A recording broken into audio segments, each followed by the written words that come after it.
Tonight, the doctor is not in. The struggle to find family physicians and specialists in Saskatchewan leaves people frustrated and scared.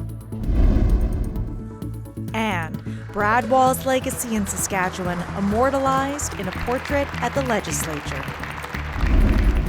Plus, a Saskatoon designer's ambition pays off as his clothing brand gains followers overseas.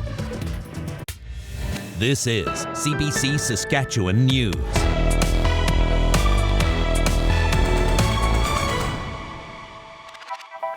It's Wednesday, November 30th. CBC Saskatchewan News starts right now. Good evening, and thank you for joining us. We begin tonight with the stories of people desperate to access medical help, from family physicians to specialists to surgeons. The shortage of doctors is leaving patients feeling scared and hopeless, like this Regina woman who's waiting in pain to see a specialist. I've lost so many years being so sick. Scared and so gross. I don't look like myself. I don't feel I love like you no myself. matter what. Don't you know that? Yeah, but I don't feel like myself. I don't like looking at myself in the mirror. 42-year-old Jolene Van Alstein suffers from extreme pain and frequently vomits. She's been waiting a year to see a specialist. She was warned it could be 2 more until she gets a surgery to remove her parathyroid gland. Today, she and her husband joined the NDP at the Saskatchewan legislature. Miles Sundin says his wife is so distraught, she contacted the Medical Assistance in Dying program to see if she would qualify. She doesn't. Myself and the girls at the MAID program, to be honest with you, are saying, no, don't go forward with this. This is not a terminal. This has not been proven to be any kind of a terminal disease, something that's not treatable. You need to get in and see an endocrinologist first. I mean, MAID is, she's made that decision to go forward in that direction because she has no hope anymore. Hopelessness. Absolutely. I would hope to get in to see the endocrinologist sooner. I don't understand why they don't have an urgent waiting list for patients that are urgent versus patients that, they need a little help, but they're bedridden for years, sick and missing out on so many years of my life. The government website shows 36,000 people are waiting for surgeries in Saskatchewan. The health ministry says it's increasing incentives to recruit more healthcare professionals. As Yasmin Ghanea reports, patients are also struggling to find family doctors.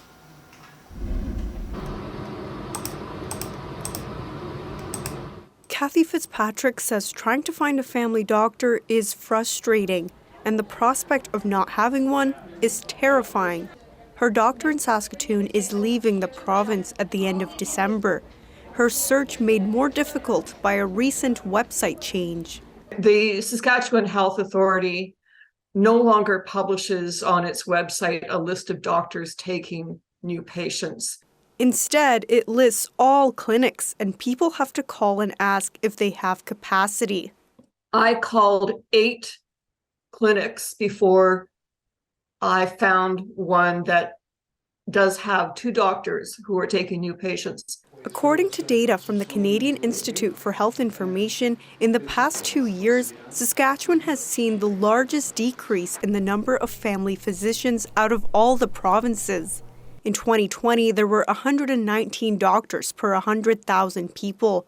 In 2021, that number fell to 106. The Ministry of Health is disputing that national data. It says it counts doctors differently and that it actually saw an increase in its working family doctors in the same time period.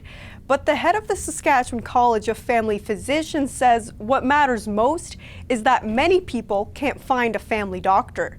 When you look at how much family medicine they actually practice and how many of them are retired and slowed down in their practice, there's for sure not enough family doctors. The province says it's recruiting hundreds of healthcare professionals. We're putting even more resources than we ever have before, both in terms of time and effort, but also financially as well, to make sure that we're putting everything we can towards this challenge we face. Fitzpatrick's search for a physician may be over soon. She has a meet and greet with a doctor next week, but she feels for others who aren't so lucky. Yasmin Ghaneya, CBC News, Saskatoon. The government of Alberta and its new premier are making national headlines with a new piece of legislation. The Alberta Sovereignty Within a United Canada Act was tabled yesterday. Analysts say the act would give Cabinet unique powers to change laws. This comes as legislators here vote on the Saskatchewan First Act, but they're not the same. For more on this topic, I'm joined by CBC's Provincial Affairs reporter, Adam Hunter. Adam, what is the reaction to Alberta's proposed legislation? Well, this is the long-awaited Alberta Sovereignty Act promised by new Premier Danielle Smith on the campaign trail, which finally was tabled in the Alberta legislature. Now, it aims to give and outlines how Alberta would refuse potentially to enforce some federal laws that it deems harmful or infringing upon Alberta's jurisdiction. This has been questioned by many constitutional law experts, saying that it's not going to fly. Today, Prime Minister Justin Trudeau said he's not looking for a fight. And when asked about the Alberta Sovereignty Act today, Premier Scott Moe says he's only been briefed on it and didn't get into much detail. He wanted to talk about the Saskatchewan First Act. I won't say whether it goes too far or doesn't go too far. What I would say is, I'm aware precisely of what the Saskatchewan Act is going to do. But what I would say is all of these acts are going to have rightful scrutiny from opposition members, from others as well. And that's a good thing. They will have scrutiny, and they do need to be within the confines of the laws that we have in our nation. Our goal with the Saskatchewan Act is to take up our full provincial constitutional authority. We have full intent on doing that. And if that is the goal of the Alberta Sovereignty Act, maybe in a little different way, we're supportive of provinces doing just that. Well, the Saskatchewan government says its Saskatchewan First Act does not give Cabinet any special powers and will operate within the Canadian Constitution. The Act is aimed to reassert provincial jurisdiction over natural resources. Now, the Saskatchewan First Act passed through a second reading this week. The NDP has received some criticism for a vote to move the bill onto the next stage. What can you tell us about that? On Monday night, the members of the government and members of the NDP who are in the Assembly voted to move this through second reading onto the committee stage. As you mentioned, the NDP has received some criticism. People may remember that the Saskatchewan First Act was criticized by various groups, including the Federation of Sovereign Indigenous Nations, said it didn't respect inherent treaty rights and that they were in opposition to it. The NDP didn't block the bill or attempt to stall in any way at this stage. Opposition leader Carla Beck said today that the reason for that is because committee is a better chance for the opposition to scrutinize the government. It has hours to debate and discuss it, to bring in many questions that it wants to. And she's encouraging the public at this time to get in touch with them if they have concerns and questions about the act. This is an opportunity for people in the province to have a meaningful say, to ask those questions in committee, not where the government controls the floor and the speaking notes, to actually take some of those questions from people who have been demanding them. The bill now moves to committee where it will be debated, discussed, and dissected for many hours. Of course, the NDP can't stop the bill. The government can push it through if it wants. It has a majority next spring. Natasha? Thanks, Adam. Adam Hunter is our legislative reporter. Brad Wall returned to the legislature today. It was his first time back since he left the building as premier nearly 5 years ago. Today, his official portrait was unveiled. The painting by Phil Richards features Wall in the premier's office. Wall joked that he's aged since then. The portrait is sprinkled with personal details like family photos and a painting of swift current scenery. In his speech, Wall quoted scripture, thanked his family and colleagues, and cited his proudest accomplishments. Those include growing Saskatchewan's population above 1 million people. But we used to have this debate. We would judge ourselves, our collective confidence in the province, but were we under 1 million, or could we stay over 1 million? We'll never have that debate again. And a lot of that's due to the blessings of Providence and maybe good timing and good luck. But a lot of it was intentional. A lot of what we did in government, graduate retention plan, immigration initiatives, our growth plan elements, it did help. And it's now a debate. No one will ever have that debate anymore. You guys are probably already too young to remember who cares, a million people who we ain't ever going back there. Wall served as the 14th Premier of Saskatchewan from 2007 until his retirement from politics in 2018. Saskatoon property taxes will go up nearly 4% next year. This means the average homeowner will pay an extra $78 a year in taxes. City Council was looking at an even bigger tax hike to cover rising costs, but after some tough negotiations, it settled on 3.93%. The budget includes more money to tackle homelessness, with $1 million going to affordable housing. The city will also give the SPCA $95,000. An organization in Regina looking to help homeless people is also getting a cash injection. Owasu, the warming place, is extending its hours to provide another spot for people to warm up at night. The center at 5th Avenue and Ray Street opened just after Christmas last year to help the increasing number of people in precarious situations due to the pandemic. By summer, 900 people were visiting every day, but it struggled with support. Now, some additional federal funding will allow Owasu to stay open through the night from 9 p.m. to 5 a.m. Ever pass an abandoned vehicle on the side of the road and wonder if you should call it in? Paramedics in Saskatoon and Moose Jaw are trying to reduce the number of unnecessary calls they receive, especially during winter months. Starting today, they'll wrap blue tape with the word MAID around vehicles they've already attended to. That way, you can rest assured there's no need to call 911. We'll be back after the break.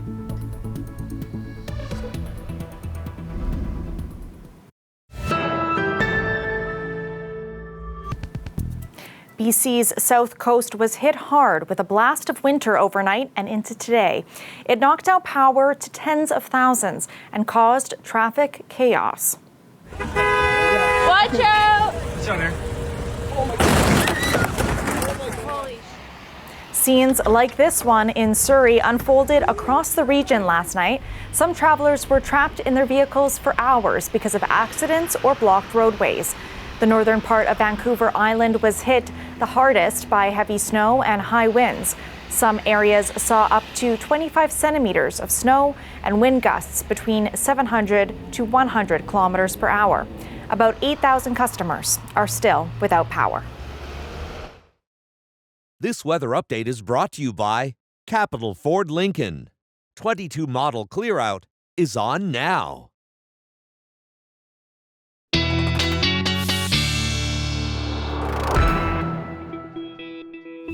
Heather Morrison joins us now with a look at our weather forecast. Heather, correct me if I'm wrong, but it's not usually this cold at the start of December, is it?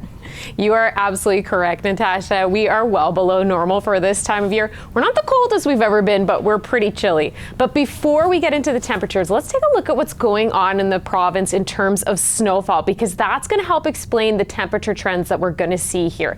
So we have got a low moving in from the Rockies. It built up over the Rockies, moved through Alberta. It's coming in tonight. You can see that it's already hit the eastern portion of their province. That's going to move through. By overnight, we're going to see snowfall anywhere from 5 to 10 centimeters, depending on where you're situated. That one clears, but now look at that southwest corner of the province. Boom, we've got another system coming in, and that one's coming in from the United States. That one's going to move through, bringing snow to that bottom portion of the province, but still reaching up. So people that are going to get hit with snow once are going to get a second round, and then that's finally going to clear by Friday. Now let's get to the temperatures. We do have extreme cold warnings in areas of the province in the far north. In Stony Rapids overnight, we're looking at wind chills of -45. Frostbite happens in minutes, so just keep an eye out if you are in that area. This is what's going on, Natasha. We are moving into this ridge in the upper atmosphere, the trough, and you can see how it's really just dipped down low over our province. This is where that snow plays a role, because the low pressure is actually holding off those purple poles, that cold Arctic air that's trying to make its way southward, that snow is holding it off. But as the snow moves through, look what happens here. The darker the color, the more bright the purple. That's how cold it's going to get in our province. By Friday, we're all going to take a hit. As I said, it's not going to be as cold as it's ever been, but it's still going to be a really chilly start. So as you can see, this is what we're waking up to tomorrow morning. Minus 30 for a wind chill in Saskatoon. Minus 41 tomorrow morning in Stony Rapids. Friday morning, everybody gets their chance to get into those minus 30s. Regina, it looks like you're okay. Just minus 29 wind chill. That's it. So we are well below seasonal. As you can see, normals for this time of year in Regina, minus 6, or a high of minus 6, a low of minus 16. So tomorrow, as I said, that low pressure system keeping you a little bit warmer, but we do have that snow coming in. And then as soon as that snow clears, boom, that temperature drops on Friday, minus 22. So in Saskatoon, we also have colder weather, but we're not doing as good of a job of holding off that Arctic air. So it's minus 19 there on Thursday, tomorrow. And then Friday, we're getting really cold in the province. So minus 24.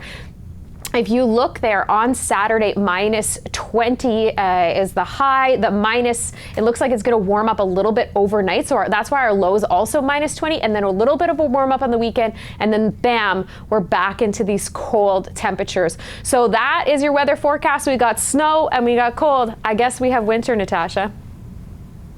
You sure do. Thanks for that, Heather. You're welcome. This is the CP holiday train as it travels through Toronto. The festive locomotive is on its way to Saskatchewan, arriving in Moosomin on December 5th, with stops in Broadview, Indian Head, Capel, and Regina that same day. The next day, it will stop in Moose Jaw and Swift Current. I was like, then the train makes one more stop in Maple Creek on December 7th before leaving the province. Danielle Towns and Esanabe are providing free concerts. The holiday train collects donations for community food banks. You can find exact times for when the train is visiting your community and follow its journey on the CPR website. We'll be back after the break.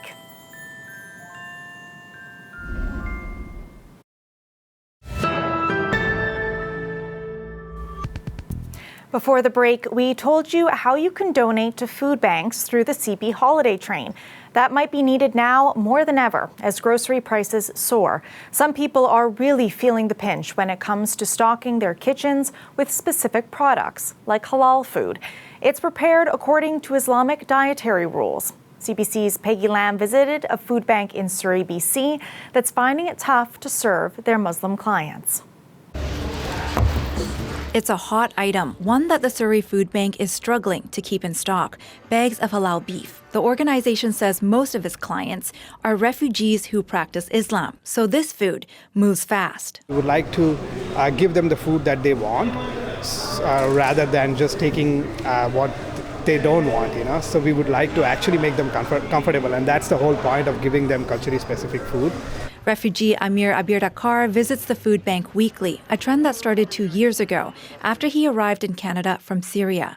We're not showing his face as he fears stigma as a food bank user. We used to, about a year ago, to come to the food bank, maybe half the food is not suitable for us. But right now, about 95% of the food is very good for us. Since then, the Surrey Food Bank has upped its game, getting more and more halal food, but it's struggling to keep up with demand. It buys 3,000 units of blessed meat per month at full price, but says that's not enough for 10,000 Muslim families.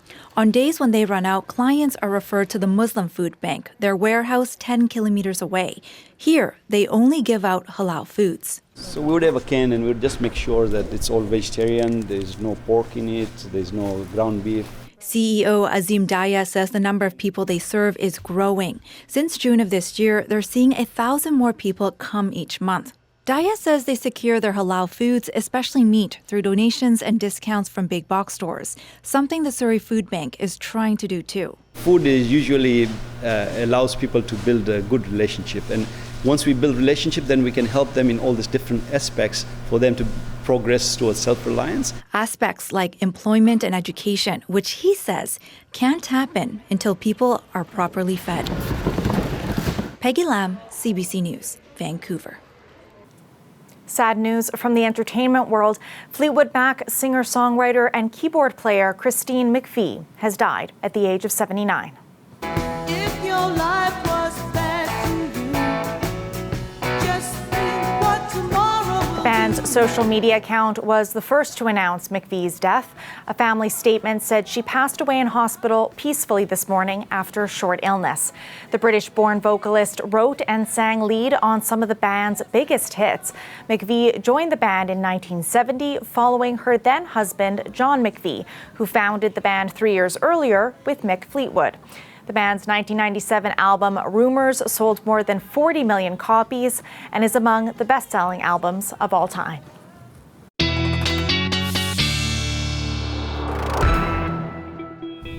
Heather Morrison is back with another look at the weather. What's in store for us tonight, Heather?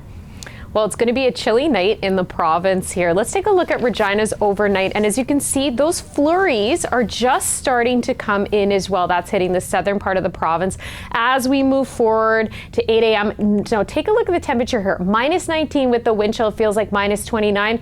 Look at this. No warm up, Natasha, as we get to noon. That's because as that low moves on, that cold Arctic air moves in. In Saskatoon, minus 28 with the wind chill. We are expecting snow overnight here as well, minus 19 in the morning. And then same thing as we go through the day. Not much of a warm up. And with that wind chill, it feels like minus 29. Now, this is much colder than seasonal, Natasha. But as I said earlier, it's not as cold as it could have been. I looked up the historical low for this for tomorrow is minus 42 in Saskatoon. So I have to say, we're doing pretty good.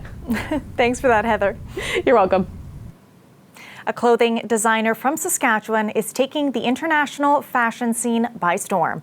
Stevie Crown moved to London during the pandemic and experienced an explosion of interest in his brand. His success has been a long time coming. Crown says growing up as a queer person in Saskatoon was difficult. He was bullied and finished high school virtually. But fashion gave him confidence. Crown spent years trying to make a name for himself in Canada with designs that repurpose vintage clothing. Then he decided to go overseas. He incorporated his brand, Stevie Crown Limited, and connected with celebrities over social media. You know, London changed my life, like, in all honesty. And it could have gone so wrong in so many ways when I think about it now, moving in a pandemic, going into like 2 lockdowns. But in those lockdowns, I bought a sewing machine, I went thrifting, I ordered online, and the studio, London came to my bedroom, you know, and I just created for, I think, 6 months straight in the lockdown. My hair was uncut. I was disgusting. I felt awful. And I was like, why did I move here? This is terrible. I'm a failure. But, and then I guess the creation is the easy part when I got to London. It was just like, it was like a copy and paste of Canada. I was like, oh, I know how to make this. I know how to make that. I know where to find this fabric and how to sew. But I think once the lockdown lifted, I was like, oh my God, I don't know anybody. How am I going to get my name out there? And how am I going to get into London Fashion Week and run into A-list celebrities? And like, you know, I had like a long list of goals on my bucket list of like London. So you look in that mirror every day and just put in the work, you know what I mean? And be kind to everybody. That's the actual key, I think, to my success, is being honest with myself and honest with others. That's it for us tonight. Glenn Reed is back with more local news at 11. Take care.